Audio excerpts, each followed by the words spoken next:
Arkamda dünya kadar ses var ama yolumdayım, içim sakindi.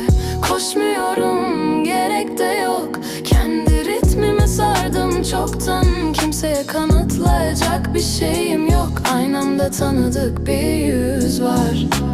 Açtım camı içeri sabah, kahvemi aldım, hava mis yavaş. Telefon sessizde, gündem uzakta, dertler ne yapsın ben başka, kafada durakta. Bekleyenler kendi filmin